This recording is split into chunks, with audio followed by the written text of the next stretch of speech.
Answer me, audience. Answer his question. Nobody can answer that? No, we agree with it. Pardon? We agree with it. At least I think the silence means that we're in agreement with what he's saying. With what I'm saying? And what, yes. Yes. But there's something really odd about it. And you'll never know what it is until I point it out.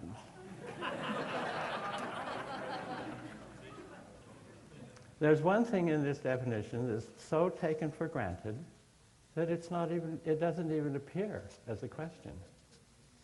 Right? I'll read it again. I'd like to know if you can spot it. Parapsychology is a modern, more restricted form of psychical research. The field which uses a scientific method to investigate phenomena for which there appears to be no normal sensory explanations. What is the scientific method? Repeatable what?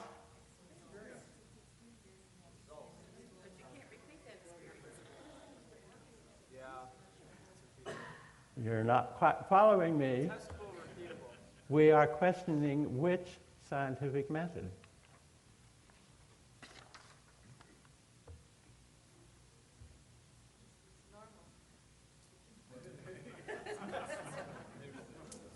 Gotcha, gotcha.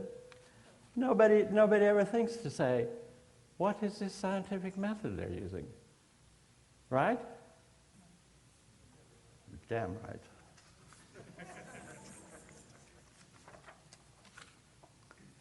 What is this current wonderful scientific method based in? Hypothesis, test, analysis, conclusion. It's based in materialism, which has defined the theory that physical matter is the only reality, and that all being and processes and phenomena can be explained as the manifestations or results of matter.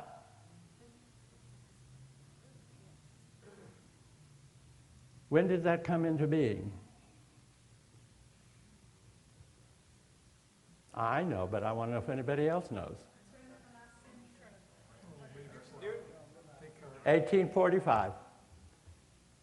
The four guys who got it together and pushed it into chemistry and then into physics were under 24 years old. And they have ruled the materialistic age. Now, the reason I'm focusing on these things here is I'm going to tell you what's happened to the only reality.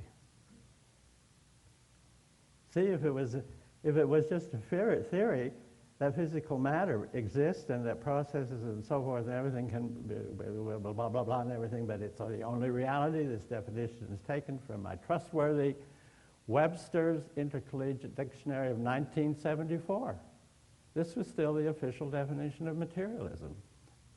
Only reality, I'm arguing, you see. So when people say the scientific method, they're referring, by implication, to the matter is the only reality.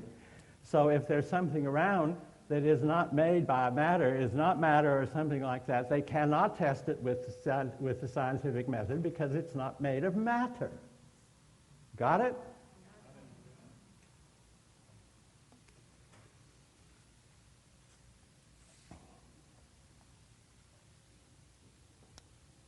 I very seldom prepare notes, but the things I'm going to say are so earth-shaking that I thought I should.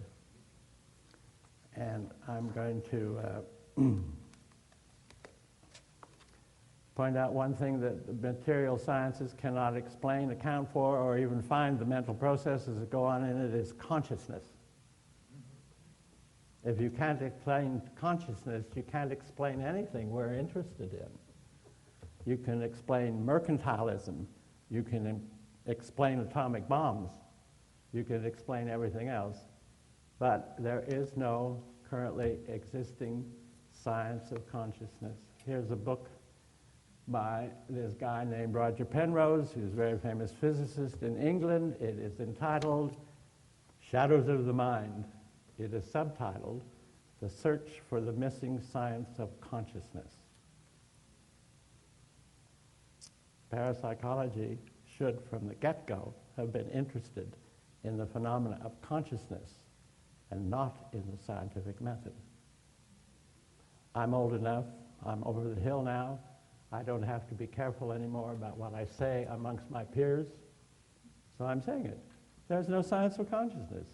How can remote viewing, telepathy, blah, blah, blah, all these things be explained if they're functions of consciousness, and the consciousness of science is still missing in the year 2006?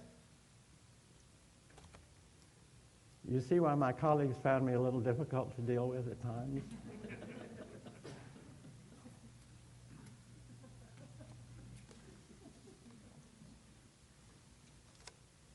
It has turned out, according to this book, you see, if I say it on my own, nobody believes me, but if somebody of this standing says it, then they have to chew on it at least a little bit. It's turned out that consciousness or science is not explainable as processes or result of matter. This book moans and groans about that for at least 100 pages. It cannot be captured by the quantifiable method. It is not quantifiable as all other aspects of matter.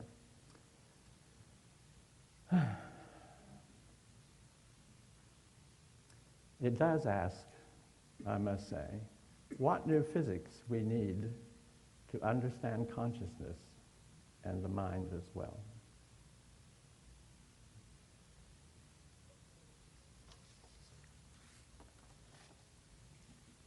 Now, what has happened to the only reality?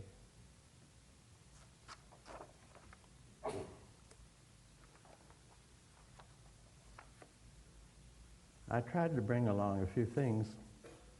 First of all, this is Scientific American. I don't know what the date is, but here's the cover. Has science missed half the brain? The brain is a matter thing, you know, and scientists have now begun to realize that they've missed half of it. Well, there it is, Dr. Tiller. I read it too. You wrote it too? I read it. Oh, you've read it. Good. Isn't that funny? I think it's hilarious. They've been researching the brain for all this time and they missed half of it. These are the glial cells that were thought for a long time to merely bring nutrition to the synapses in the neurons, the vitamins that they needed to work on and things like that. But now it's been discovered that the glial cells carry at least 100,000 times worth of what we might think of as digitalized information as well as nutrition to the neurons. Did I get it right? Yes. Specialty of Dr. Persinger in Canada, who's been locked out of his laboratory because he's gone so far advanced in the materialistic sciences that something had to be done about him. Did you know that? A mini inquisition up there. Laurentian University, right. Are you going to give part of this lecture? Can you read this? Parallel universes. Now, quantum physics says the entire universe might be a hologram. Are you a hologram? Do you know what a hologram is? Tell me. Somebody who shook their head tell what a hologram is. No, it's not. It's interstices of crossing light beams.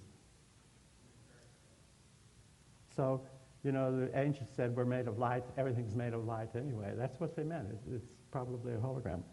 Since we can pinch our holograms, it might not be too real. New dimensions, multiple dimensions have been theoretically discovered and proposed. See, you can meet yourself in another dimension.